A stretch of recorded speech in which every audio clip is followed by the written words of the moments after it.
అందరికీ నమస్కారం. నా పేరు రమ. నా ప్రియసఖి 5వ భాగం. రచయిత సాహితీ మోహన్ గారు. కాలేజ్ నుంచి అనుని బైక్పై ఎక్కించుకొని ఇంటికి స్టార్ట్ అయిన కృష్ణ బైక్పై కూడా అను మాటల గురించి ఆలోచిస్తూ ఉంటాడు. ఇదేంటబ్బా, నాకు ఇంకా చెవుడేం రాలేదే, ఈ ట్రాఫిక్ గోలంతా నాకు క్లియర్గానే వినిపిస్తోంది.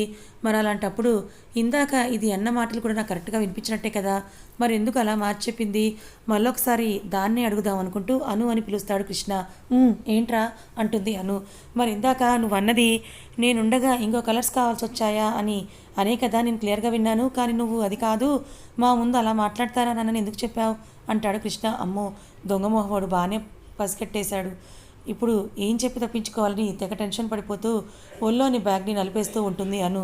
మిర్రర్లో నుంచి అనుని చూస్తున్న కృష్ణ డౌటే లేదు, అది అంత టెన్షన్ పడుతోందంటే నేను విన్నది కరెక్టే, కానీ దానికి ఎందుకు అంతలా టెన్షన్ పడడం?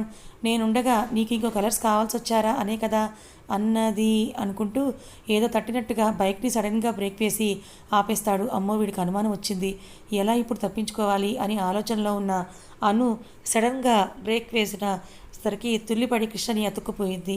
వారిని ఇందాకటి నుంచి నాకు బాగానే వినపడింది, కానీ కాదంటుంది ఏంటి అనే ఆలోచనలో అను మాటల్లోని మీటిని ఆలోచించలేదు.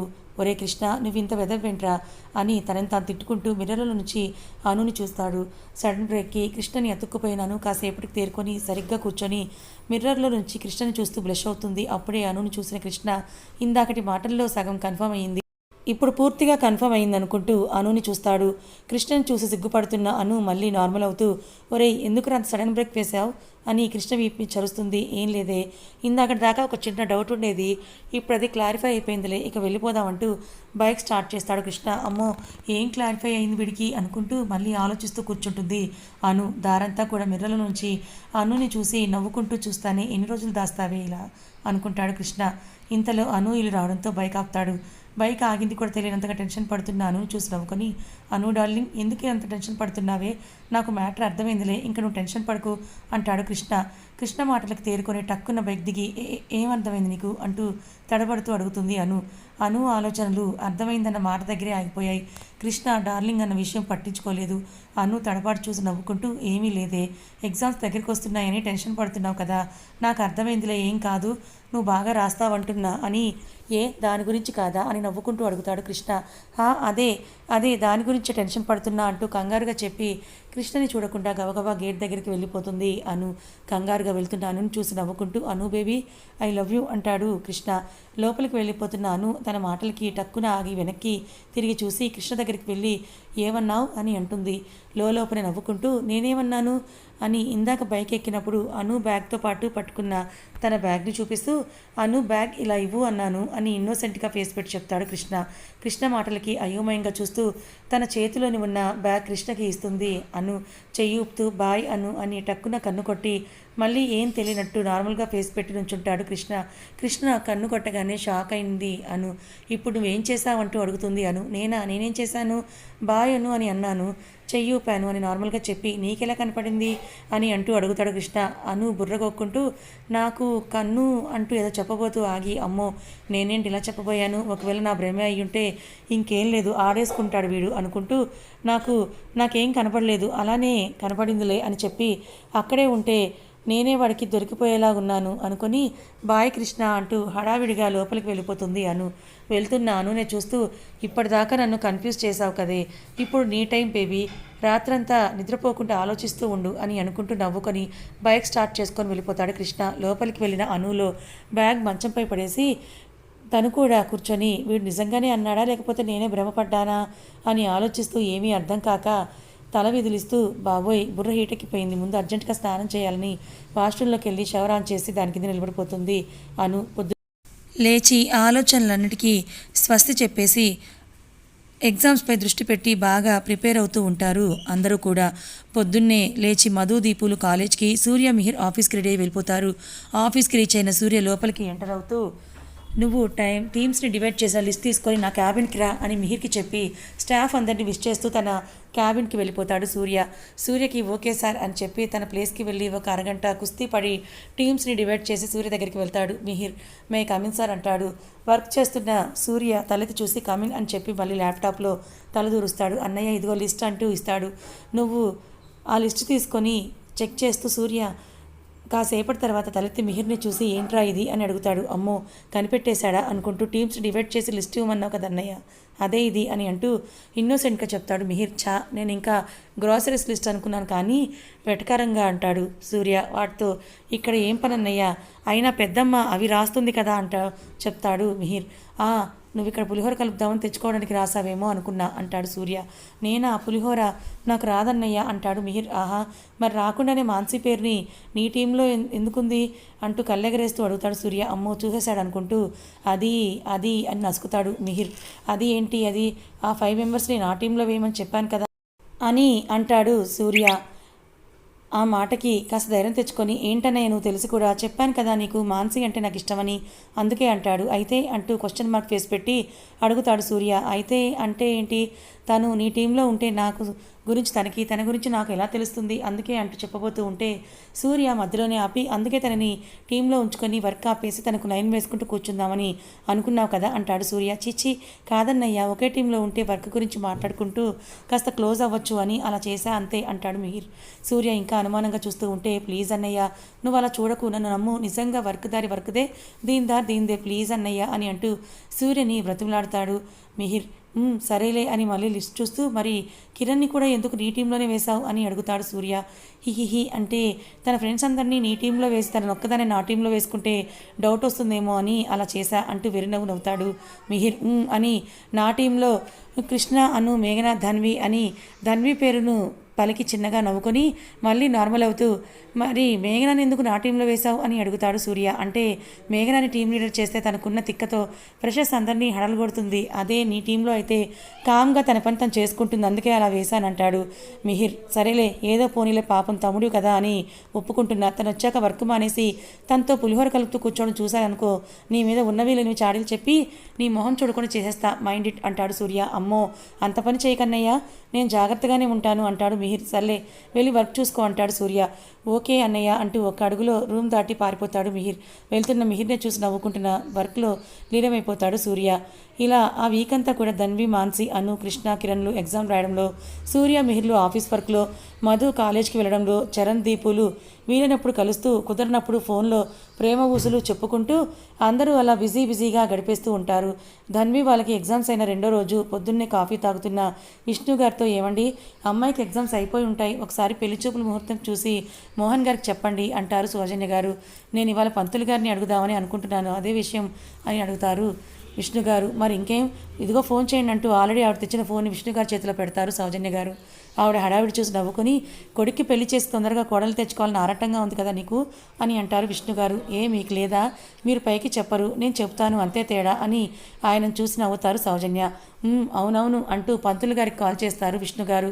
పంతులు గారు రేపు బాగుందని చెప్పడంతో ఆ విషయం మోహన్ గారికి చెప్తామని మోహన్ గారికి కాల్ చేస్తారు విష్ణు గారు. పేపర్ చదువుతూ కాఫీ తాగుతున్న మోహన్ గారు తన ఫోన్ రింగ్ అవడంతో పేపర్ పక్కన పెట్టేసి ఫోన్ లిఫ్ట్ చేసి హలో అంటారు. హలో మోహన్ గారు, హలో నేను విష్ణుని అని అంటారు విష్ణు గారు. మోహన్ గారు కూడా వెంటనే గుర్తుపట్టి, హలో విష్ణు గారు నమస్కారం అండి, ఎలా ఉన్నారు అని అడుగుతాడు. మేము బాగున్నామండి, మీరందరూ ఎలా ఉన్నారు అని అడుగుతారు విష్ణు గారు.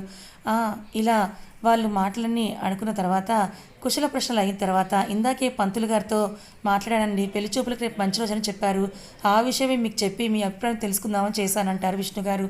అవునా, సరే అండి, మీకు కుదిరితే మాకు ఏ అభ్యంతరం లేదు అని అంటారు మోహన్ గారు. సరే అండి, అయితే రేపు ఉదయం 10 గంటలకల్లా వస్తామని చెప్పి కాల్ కట్ చేస్తారు విష్ణు గారు.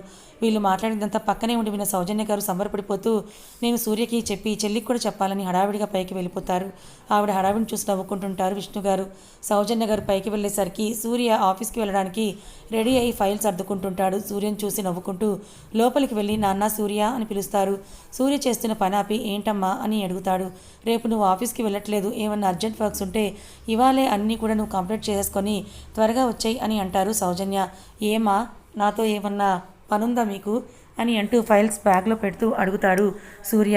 సూర్య అడిగిన విధానానికి ఆవిడ నవ్వుకొని, అవును నాన్న, రేపు మా అబ్బాయికి పెళ్లి చూపులు, నువ్వు తప్పకుండా రావాలి అని అంటారు సౌజన్య గారు నవ్వుతూ. అబ్బా, మీ అబ్బాయికి పెళ్లి చూపులైతే నేనొచ్చి ఏం చేయను అంటూ టక్కున ఆవిడని చూస్తాడు సూర్య. ఆవిడ నోటికి చేయడం పెట్టుకొని నవ్వుతూ ఉంటారు. అలా నవ్వుతున్న సౌజన్య గారిని చూసి నవ్వుతూ, నువ్వు కూడా దీపు మధులతో సమానంగా అల్లరి చేస్తున్నావమ్మా అని అంటూ ఆవిడ్ని హక్ చేసుకుంటాడు సూర్య. ఆవిడ కూడా నవ్వుతూ రేపు 10 కల్లా స్టార్ట్ అవ్వాలి ఓకేనా అంటారు. సరేమ్మా ఇప్పుడు వెళ్ళనా అని అడుగుతాడు సూర్య. ఆవిడ నవ్వుతూ సరే అనగానే సౌజన్య గారికి బాయ్ చెప్పి ఆఫీస్కి వెళ్ళిపోతాడు సూర్య వెళ్ళగానే వాణి గారికి పిల్లలకి కాల్ చేసి చెప్పడంతో బిజీ అయిపోతారు ఆవిడ. విష్ణు గారు ఫోన్ పెట్టేయగానే సాహితీ గారిని చరణ్ని పిలిచి విషయం చెప్తారు మోహన్ గారు. అవునా మరి రేపే అంటే ఏర్పాట్లు ఎలా చేస్తాం అంటూ కంగారు పడతారు సాహితీ గారు. అబ్బా అమ్మ ఏం కాదు, అను మాన్సలను కూడా పిలుద్దాం, అమ్ములుని వాళ్ళు రెడీ చేస్తారులే, ఇంకా ఇంట్లో పనికి నేను ఉంటాగా నీకు హెల్ప్కి, కంగారు పడుకు, పదా ముందు ఈ విషయం అమ్ములకు చెప్దాం అని ఆవిడ భుజం చుట్టూ చేయి వేసి ధన్వి రూమ్కి తీసుకుని వెళ్తాడు చరణ్. వీళ్ళు వెళ్ళేసరికి ఈ వీక్ అంతా ఎగ్జామ్స్ కోసం సరిగ్గా నిద్ర లేకుండా కష్టపడ్డ ధన్వి ఇప్పుడు రిలాక్స్గా నిద్రపోతూ ఉంటుంది. చూడండి 9 అయింది, ఇంకా ఎలా పడుకుందో ఇది, రేపు పెళ్ళయ్యాక కూడా ఇలా పడుకుంటే వాళ్ళు ఏమనుకుంటారు అని అంటారు సాహితీ గారు. అబ్బా మా అలా ఎందుకని అడుగుతావు, ఏం ఉండదులే, మొన్నటిదాకా ఎగ్జామ్స్ కోసం సరిగ్గా నిద్రలేదు కదా అందుకే ఇలా పడుకుంది, నువ్వు ఉండు అంటూ ధన్విని లేపుతాడు చరణ్. అబ్బా ఏంట్రా నిద్ర కూడా పోనివ్వవు, ఇంత పొద్దున్నే ఎందుకు లేపుతున్నావు అంటూ కళ్ళు నిలుపుకుంటూ అడుగుతుంది ధన్వి. ఏంటే 9 అయితే నీకు ఇంకా పొద్దున్నలా ఉందా అంటూ అరుస్తారు సాహితీ గారు. అబ్బా నువ్వు ఉండవే అంటూ తల్లి నీకు విషయం చెప్పాలి అంటూ ధన్వి పక్కన కూర్చుంటారు మోహన్ గారు. ఏంటి నాన్న అంటూ ఆయన భుజంపై తలవాల్చి అడుగుతుంది ధన్వి. విష్ణు గారు కాల్ చేశారు నాన్న, రేపు పెళ్లి చూపులకి మంచి రోజట, 10 గంటలకల్లా వస్తారట అంటారు మోహన్ గారు. అబ్బా మరీ రేపైనా ధన్వి, ఇప్పటికీ నీ ఎగ్జామ్స్ గురించి వారం ఆగారు, ఇంకా అంటే బాగుండదు అని అంటారు మోహన్ గారు. ధన్వి కూడా ఆ రోజు విష్ణు గారి మాటలు గుర్తు చేసుకొని సరేనన్నా అంటుంది. నా బంగారు తల్లి అని ధన్వి ముద్దు పెట్టుకొని పదా సాహితీ మనం వెళ్ళి ఆ ఏర్పాట్లు చూద్దాం, ఏమన్నా తెచ్చేవి ఉంటే చెప్పు బయటికి వెళ్తాను అని సాహితీ గారిని తీసుకొని ఆయన కిందకి వెళ్ళిపోతాడు మోహన్ గారు. వాళ్ళిద్దరూ వెళ్ళిపోయిన తర్వాత ఏదో ఆలోచిస్తూ ఉన్న ధన్విని చూసి తన భుజం చుట్టూ చేయి వేసి టెన్స్ అవ్వకరా, అంతా బాగానే ఉంటుందని మీ బ్యాచ్ కూడా చెప్పు, రేపు నీకు తోడుగా ఉంటారని చెప్పి నేను హాస్పిటల్కి వెళ్ళొస్తాను, నువ్వు ఎక్కువగా ఆలోచించి బుర్రపాటు చేసుకోకుండా హ్యాపీగా ఉండని వెళ్ళిపోతాడు చరణ్ వెళ్ళాక తను కూడా లేచి ఫ్రెష్ అయ్యి వచ్చి తన బ్యాచ్కి గ్రూప్ కాల్ చేస్తుంది. హలో అమ్ములు తెల్లారిందా అంటాడు కిరణ్. రే ఇంకోసారి అలా పిలిచామనుకో నీ బుర్ర రామకీర్తన పాడిస్తాను అంటూ చెప్తుంది ధన్వి. సారీ తల్లి ఇంకా అననులే వదిలే అంటాడు కిరణ్. ఏంటి ఇంత పొద్దున్నే గ్రూప్ కాల్ చేసావు, ఏంటి విషయం అంటుంది మాన్సి. పెద్ద విషయమేనే అని, రేపు నా పెళ్లి చూపులు అంటుంది ధన్వి. ఏంటి పెళ్లి చూపులా అని షాక్ అవుతారు బ్యాచ్ అంతా. ఇంత సడన్గా ఏంటి అంటుంది అను. సడన్గా అనుకున్నదేం కాదే, వారం ముందే ఉండాల్సింది కానీ ఎగ్జామ్స్ ఉన్నాయని వెయిట్ చేసి ఇప్పుడు ఫిక్స్ చేశారు అని అంటుంది ధన్వి. వారం ముందే తెలిస్తే మాకు ఇప్పుడు నువ్వు చెప్పేది అని ధన్విపై అలుగుతారు బ్యాచ్ అంతా కూడా. ఏదో ఎగ్జామ్స్ హడావిడిలో పడి మర్చిపోయాను లేవే, సారీ అని అంటూ బతిమలాడుతుంది ధన్వి అందరినీ. సర్లే ఈసారికి ఎక్స్క్యూజ్ చేసేస్తాంలే కానీ ఇంతకీ ఆ అబ్బాయి ఎవరు, ఏం చేస్తుంటారు అని అడుగుతారు బ్యాచ్ అంతా కూడా. పేరు సూర్య అంతే, అంతకు మించి నాకేం తెలియదు అని అంటుంది ధన్వి. అదేంటి డీటెయిల్స్ తెలుసుకోకుండా అలా ఎలా ఒప్పుకున్నావే అని బ్యాచ్ అంతా అంటే, అమ్మ వాళ్ళకి తెలిసే నేను ఎగ్జామ్స్ కంగారులు విషయాలన్నీ అడగలేదు, రఘు అంకుల్ వాళ్ళ ఫ్రెండ్ వాళ్ళ అబ్బాయట, అంకుల్కి బాగా తెలుసని సో నాన్న కూడా ఓకే చెప్పారు అంటుంది ధన్వి.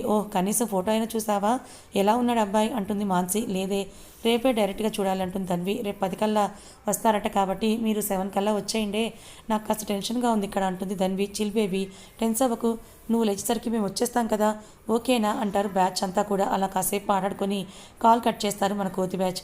ఇక్కడ అక్కడ పెద్దవాళ్ళు రేపటికి కావాల్సిన అరేంజ్మెంట్స్లో బిజీగా ఉంటారు. ధన్వికి బాయ్ చెప్పి హాస్పిటల్కి వెళ్ళిన చరణ్ పేషెంట్స్ అందరినీ చెక్ చేసి నర్సుని పిలిచి సర్జరీ ఉంది కదా ఇవాళ ఎన్ని గంటలకు అరేంజ్ చేస్తారు అని అడిగాడు. నర్స్ 12కి అని చెప్పడంతో ఇప్పుడు టైం 11 అయింది కదా, సరే నేను ఒక 45 మినిట్స్లో థియేటర్కి వస్తాను, అన్ని అరేంజ్మెంట్ చేసి పెట్టండి అని చెప్తాడు చరణ్. ఓకే డాక్టర్ అని నర్స్ వెళ్ళిపోతుంది. సర్జరీకి పూర్తవడానికి 2 అవర్స్ పడుతుంది. ఈలోపు అమ్మకి ఏమన్నా కావాలనో కాల్ చేస్తే స్విచ్ ఆఫ్ అని వస్తుంది కదా, అందుకే ముందే చెప్పాలి, ఈ 2 అవర్స్ నేను అవైలబుల్గా ఉండనని అనుకుంటూ సాహితీ గారికి కాల్ చేసి చెప్తాడు చరణ్. సాహితీ గారు కాల్ లిఫ్ట్ చేయగానే హలో అమ్మ ఏం చేస్తున్నారు అంటాడు. ఏం లేదు నాన్న, ఇప్పుడే నాన్న బయటకు వెళ్తుంటే చిన్న చిన్న కావాల్సిన ఐటమ్స్ అన్నీ చెప్పాను, అది సరే కానీ నువ్వేంటి ఈ టైంలో కాల్ చేసావు అంటారు సాహితీ గారు. ఏం లేదమ్మా, నాకు ఇప్పుడు ఒక చిన్న సర్జరీ ఉంది, 2 or 3 అవర్స్ పట్టచ్చు, నా ఫోన్ అవైలబుల్లో ఉండదు, స్విచ్ ఆఫ్ చేస్తున్నాను, అదే నీకు ఇన్ఫామ్ చేద్దామని చేశానని చెప్తాడు చరణ్. ఓకే నాన్న జాగ్రత్త, రేపు అపాయింట్మెంట్స్ అయితే ఏం పెట్టుకోకు, త్వరగా వచ్చేసాయి అంటారు సాహితీ గారు. హామా ఆల్రెడీ నేను చెప్పానులే, ఏమైనా ఎలక్ట్రిసిటీ అయితే తప్ప నాకు కాల్ చేయొద్దని చెప్పాను చరణ్ అంటాడు. ఓకే నాన్న బాయ్ అని పెట్టేస్తారు సాహితీ గారు. సాహితీ గారు కాల్ కట్ చేశాక ఒకసారి దీపుకి కూడా కాల్ చేసి విషయం చెప్దాం, రేపు కలవడం కుదరదు అని చెప్పాలనుకుంటూ దీపుకి కాల్ చేస్తాడు చరణ్. అప్పుడే క్లాసెస్ కంప్లీట్ అయిపోయి నెక్స్ట్ క్లాస్కి ఇంకా టైం ఉండడంతో బయటికి వచ్చి తన ఫ్రెండ్స్తో కలిసి క్యాంటీన్కి వెళ్తూ ఉంటుంది దీపు. క్యాంటీన్లోకి వెళ్తుండగా కాల్ రావడంతో నేను ఇప్పుడే కాల్ మాట్లాడేసి వస్తాను అని అంటూ వాళ్ళకి చెప్పి తను పక్కకి వెళ్ళి మాట్లాడుతుంది. ఫోన్ స్క్రీన్ మీద ఉన్న నేమ్ చూసి దీపు నవ్వుకుంటూ కాల్ లిఫ్ట్ చేస్తుంది. హలో చరణ్ గారు అంటుంది. హాయ్ బంగారం, ఏం చేస్తున్నావు అంటాడు చరణ్. ఇప్పుడే క్లాసెస్ కంప్లీట్ అయ్యాయి, ఖాళీ ఉండడంతో క్యాంటీన్కి వచ్చాను ఫ్రెండ్స్తో అని చెప్తుంది దీపు. ఓకే, నీకు ఒక విషయం చెప్దామని కాల్ చేశాను.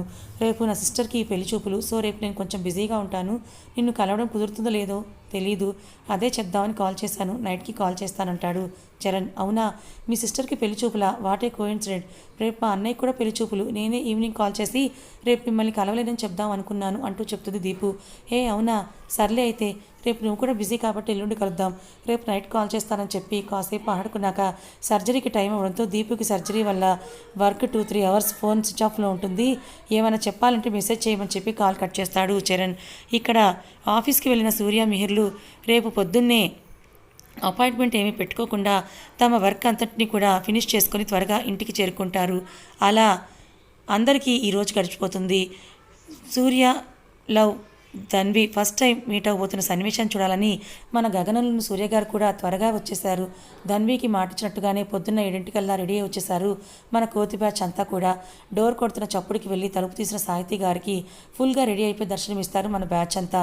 వీళ్ళని చూసి సాహితీ గారు అందరికీ కలిపి ఒకేసారి మెటికలు విరిచి భలే ఉన్నారే అందరూ అని వాళ్ళని ముచ్చటగా చూస్తారు. ఎందుకంటే మన బ్యాచ్ అంతా చక్కగా ట్రెడిషనల్గా రెడీ అయ్యారు కాబట్టి. ఎప్పట్లా జీన్స్ టీషర్ట్లు కాకుండా కృష్ణా కిరణ్లు ఫార్మల్ ప్యాంట్ షర్ట్ విత్ టక్తో హ్యాండ్సమ్గా ఉంటే మన అమ్మాయిలు మేమేమన్నా తక్కువ అన్నట్టు లాంగ్ డ్రెస్సులు వేసి మేకప్ చేయకపోయినా న్యాచురల్ బ్యూటీలా ఉన్నారు. రండిరా, త్వరగా వచ్చి మంచి పని చేశారు, నాకు కంగారుగా ఉంది అంటారు సాహితీ గారు. అను, మాన్సి ఆవిడ దగ్గరికి వెళ్ళి చేతులు పట్టుకొని, ఎందుకంటే అంత కంగారు, మన ధన్వికి ఏం తక్కువ, వాళ్ళకి ఖచ్చితంగా నచ్చుతుంది. ఇంకా మిగతా విషయాలు ఉంటారా, మేము వచ్చేసాం కదా, అందరం కలిసి తలా ఒక చెయ్యి వేసి చేసేసుకుంటే ఎంతసేపు, అదేం చేస్తుందో చూసి మీ దగ్గరికి వచ్చేస్తాం. అరేంజ్మెంట్స్ అన్నీ కూడా చకచకా చేసి మీరు రెడీ అవుదురు. కానీ పెళ్ళికూతురు అమ్మగారంటే ఎలా ఉండాలి, మీరు కూడా చక్కగా కనపడొద్దు అని అంటారు అప్పుడే వచ్చిన మోహన్ గారు. వీళ్ళ మాటలు విని నవ్వుతూ, నా భార్యకేంట్రా, ఎప్పటికీ ఎవర్ గ్రీన్ బ్యూటీ అంతే అంటారు. మోహన్ గారి మాటలకి అవును అంకుల్, మీరు కూడా ఆంటీని ఫస్ట్ టైం చూడగానే ఫ్లాట్ అయిపోయారట కదా, మీ లవ్ స్టోరీ గురించి ధన్వి చెప్పింది అంటారు. హాహా అవునరా, చూడగానే ప్రేమలో పడిపోయాను, ఇప్పటికీ లేవలేదు, ఎప్పటికీ లేవను కూడా అని ఆవిడని చూసి కన్ను కొడతారు మోహన్ గారు. ఆయన చేసిన పనికి సిగ్గుపడుతూ చిన్నగా భుజం మీద కొట్టి వాళ్ళ వైపు చూసి, నేను ఏర్పాట్ల సంగతి చూస్తాను, కానీ అదేం చేస్తుందో చూసి దాన్ని రెడీ చేయండిరా అని చెప్పి కిచెన్లోకి వెళ్ళిపోతారు ఆవిడ. ఓకే ఆంటీ అని అను, మాన్సీలు పైకి వెళ్తుంటే, ఒకసారి మేము కూడా ధన్విని కలిసి మీ దగ్గరికి వచ్చేస్తాం అంకుల్ అని అంటూ వాళ్ళ వెనకే ధన్వి రూమ్కి వెళ్తారు కిరణ్, కృష్ణలు. వీళ్ళు ధన్వి కోసం రూమ్లోకి వచ్చేసరికి తనకేం సంబంధం లేనట్టుగా హాయిగా టెడ్డీని పట్టుకొని బుజ్జుకొక్క పిల్ల ముడుచుకొని నిద్రపోతూ ఉంటుంది మన ధన్వి. అలా పడుకున్న ధన్విని చూసి ఒకరి మొహాలు ఒకరు చూసుకుంటూ ఉంటారు మన బ్యాచ్ అంతా. ఇదేంట్రా, టెన్షన్కి నైట్ అంతా నిద్రపోకుండా మేల్కొని ఉంటుందేమో అని మనం కంగారు పడుతూ వస్తే ఇది హ్యాపీగా పడుకుంది అని అంటుందాను. చూడు అదంతా హ్యాపీగా పడుకుందో, నువ్వే రాక్షసులాగా అక్కడెక్కడ టెన్షన్ పడుతూ ఉంటుందోనని త్వరగా రా అని నన్ను పడుకోకుండా 5 నుంచి ఫోన్ చేసి నా బుర్ర తిన్నామంటూ తలకొట్టుకుంటాడు కృష్ణ. ఏడ్చావులే, ముందు దాన్ని లేపుతాం రండి అని చెప్పి లోపలికి వెళ్ళి ధన్వి అని పిలుస్తున్నాను. నిద్రలోనే చిన్నగా అని మళ్ళీ పడుకుంటుంది ధన్వి. అను తలకొట్టుకుంటూ, వసే ఇవాళ వచ్చే టైం అయిందే, లేవే, రెడీ అవ్వవా అంటుంది. ఎవరే అంటూ విసుగ్గా అడుగుతుంది ధన్వి. పెళ్లి వాళ్ళే, ఇవాళ నీకు పెళ్లి చూపులు మర్చిపోయావా, పోనీ నీ బదులు నేను కూర్చోనా అని అడుగుతుంది మాన్సి. పెళ్లి చూపులు అన్న వర్డ్ వినగానే టక్కున లేచి కూర్చుంటుంది ధన్వి. అవును కదా, మర్చిపోయానే అంటూ ఫేస్ ఇలా పెట్టి చెప్తుంది ధన్వి. ధన్వి మాటలు కిరణ్, కృష్ణ నవ్వుకుంటుంటే, మేమేమో నువ్వెక్కడ టెన్షన్గా ఉన్నావు అని కంగారు పడుతూ హడావిడిగా రెడీ అయి వస్తే నువ్వేమో ఇప్పుడు లేచి మర్చిపోయానంటావా అని అంటుంది అను. ఇది హడావిడిగా రెడీ అయితేనే దాని మీద నుండి చూపు తిప్పుకోలేకపోతున్నా, ఇక శ్రద్ధగా రెడీ అయితే దాని చుట్టే కుక్క పిల్లలా తిరిగి అందరికీ దొరికిపోయేవాన్నేగా అని అనుకుంటాడు కృష్ణ తన మనసులో. ధన్విని చూస్తూ, అవునే బాబు, పొద్దున్న 5 నుంచి కాల్ చేసి చావగొట్టింది మమ్మల్ని, అది టెన్షన్ పడుతూ ఉంటుందని, త్వరగా రా అని నన్ను అస్సలు పడుకోనివ్వలేదని చెప్తాడు కృష్ణ. కృష్ణ మాటలకు నవ్వుకుంటూ తన చేయి పట్టుకొని దగ్గరికి లాగి అను చెవిలో, నీ ఆత్రమంతా నేను టెన్షన్ పడుతుంటానన్నా లేక అని కళ్ళతోటే కృష్ణ చూపిస్తూ వాడిని చూసి చాలా సేపైందని మనం చూడాలనిపించా అంటూ అన్ను చూసి కళ్ళెగరేస్తూ అడుగుతుంది ధన్వి. అమ్మ బాబోయ్, దీనికి అర్థమైపోయింది ఇన్నటి ఇన్సిడెంట్తో అని అనుకుంటూ ధన్విని చూస్తూ ప్లీజ్ అనుకుంటూ కళ్ళతోనే రిక్వెస్ట్ చేస్తుంది. అను ఒక పక్క టైం అయిపోతుందని మేము టెన్షన్ పడుతుంటే ఇంకా ఏంటి మేము గుసగుసలు, నువ్వు రెడీ అవుతావా లేకపోతే నేను వెళ్ళి కూర్చోనా పెళ్లి చూపుల్లో అని అడుగుతుంది అంటుంది మాన్సి. దీనికి తొందరగా ఉందే, ముందు దీనికి సమాధానం చూడమని అంకుల్కి చెప్పాలి అంటుంది ధన్వి. నీ పెళ్ళయ్యాక నాకు సంబంధం చూద్దువులే కానీ ముందు రెడీ అవ్వు అని అంటూ ధన్వి చేయి పట్టుకుని బాత్రూంలోకి తోసి తలుపు వేస్తుంది మాన్సి. కిరణ్, కృష్ణ కూడా నవ్వుతూ సరే మేము అంకుల్ దగ్గరికి వెళ్తాము, దాన్ని త్వరగా రెడీ చేసి మీరు కూడా వచ్చేయండి అని అంటూ కిందకి వెళ్ళిపోతారు కిరణ్, కృష్ణలు. వెళ్తున్న కృష్ణ మళ్ళీ వెనక్కి వచ్చి అను దగ్గరికి వచ్చి ఈ డ్రెస్లో భలే ఉన్నావే అంటూ అను బుగ్గలాగి వెళ్ళిపోతాడు కృష్ణ. కృష్ణ చేసిన పనికి షాక్ అయ్యి అమ్మో వీడేంటి ఇలా బిహేవ్ చేస్తున్నాడు, ఏమైనా డౌట్ వచ్చిందా వీడికి అనుకుంటూ కృష్ణ బుగ్గలాగిన విషయం గుర్తురాగానే బుగ్గ మీద చేయి పెట్టుకుని సిగ్గుపడుతూ ఉంటుంది అను. ఇదంతా వెనక నుంచి చూస్తున్న మానసిక్ కూడా విషయం అర్థమై నవ్వుకుంటుంది. ఈ లోపల ధన్వి ఫ్రెష్ అయ్యి రావడంతో తనకు చీర కట్టి నగలు పెట్టి రెడీ చేస్తారు అను, మాన్సిలు. అమ్ములు రెడీ అయ్యావా, టైం అవుతోందిరా అంటూ టిఫిన్ ప్లేట్స్తో లోపలికి వస్తారు సాహితీ గారు. ఆవిడ వెనకే మోహన్ గారు కూడా వస్తారు. రెడీ అయ్యానమ్మా అంటూ వెనక్కి తిరిగి ఆవిడ చేతిలో టిఫిన్ ప్లేట్స్ చూసి అమ్మ ఇప్పుడు తినలేనుమా ప్లీజ్ వద్దంటుంది ధన్వి. రెడీ అయిన ధన్విని చూసి మెటికలు విరిచి దిష్టి తీసి అను, మాన్సిలకు కూడా ఇచ్చి తను ఒక పెట్లోది ధన్వి నోటి దగ్గర పెడుతూ అలా అంటే ఎలారా, మళ్ళీ ఎంత టైం అవుతుందో, తినకపోతే నీరసంగా కనిపిస్తావు, కొంచెం తిను అంటూ ధన్వికి తినిపిస్తారు సాహితీ గారు. అంటూ ఆవిడ పెట్టేది కాస్త తిని ఇంకా చాలమ్మా అని మీరు అన్నయ్య వాళ్ళు కూడా తినండి అంటుంది ధన్వి. అన్నయ్య కిరణ్ వాళ్ళతో పాటు తింటున్నాడు, ఇప్పుడు మేము తింటాంలే అని చెప్పి కిందకి వెళ్తారు సాహితీ గారు. సాహితీ గారు వెళ్ళాక ధన్విని దగ్గరికి తీసుకొని నుదుటి మీద ముద్దు పెట్టుకొని నర్వస్గా ఫీల్ అవ్వకురా, అంతా బాగానే జరుగుతుంది, హ్యాపీగా ఉండు అని అంటూ తన నుదుటిన ముద్దు పెట్టుకొని అక్కడి నుంచి వెళ్ళిపోతారు మోహన్ గారు. కథ ఇంకా ఉంది. సో ఫ్రెండ్స్, మన హీరో సూర్య, heroine Dhanvi first time meet అవ్వబోతున్న పెళ్లి చూపులు ఎలా ఉండబోతుందంటారు? తెలుసుకోవాలని మీకు యాంగ్జైటీగా ఉందా? అయితే ఈవినింగ్ ఎపిసోడ్ వరకు వెయిట్ చేయండి. అలాగే దీపు, చరణ్లు ఈ పెళ్లి చూపుల్లో ఒకరినొకరు చూసుకొని ఎలా ఫీల్ అవుతారు? మరి మాన్సి కూడా ఇక్కడే ఉంది కాబట్టి మిహిర్ ఎలా రియాక్ట్ అవుతాడు తెలుసుకోవాలనుకుంటే ఛానల్ని ఫాలో అవ్వండి. ఎంతో క్యూట్గా, ఇంట్రెస్టింగ్గా, రొమాంటిక్గా సాగిపోయే ఈ లవ్ స్టోరీ మీకు ఎలా అనిపించింది? నచ్చిందా? నచ్చితే లైక్ చేయండి, మరికొంతమందికి షేర్ చేయండి. ఇలాంటి మరిన్ని మంచి కథల కోసం ఛానల్ని సబ్స్క్రైబ్ చేసుకోండి. Thank you so much for watching.